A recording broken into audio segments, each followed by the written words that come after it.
পাঞ্জাবের বিরুদ্ধে বড় স্কোর গড়েও টেনশনে ছিল আরসিবি, কিন্তু শেষ পর্যন্ত রান তাড়া করতে গিয়ে হারল পাঞ্জাব কিংস, যার ফলে আইপিএলে টিকে রইলেন বিরাট কোহলিরা। এদিন ব্যাট হাতে দুর্দান্ত খেললেন কিং কোহলি। পরে শশাঙ্ক সিংকে যেভাবে রান আউট করলেন বোঝা যাচ্ছিল জয়ের জন্য কতটা মরিয়া ছিলেন তিনি।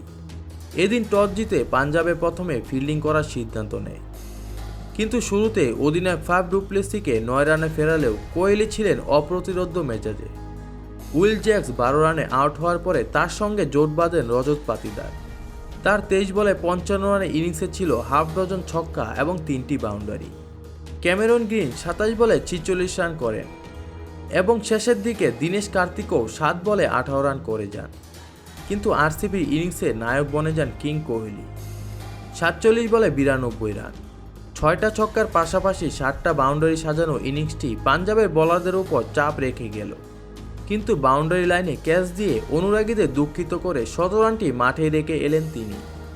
তবে এই মুহূর্তে অরেঞ্জ ক্যাপের অধিকারী এদিন টপকে গেলেন চলতি প্রতিযোগিতায় 600 রানের গন্ডি। আইপিএলে এতদিন সবথেকে বেশিবার এক মৌসুমে 60+ রানের কৃতিত্ব ছিল ক্রিস গেইলের। এদিন ক্যারিবিয়ান দৈত্যকে স্পর্শ করলেন বিরাট কোহলি।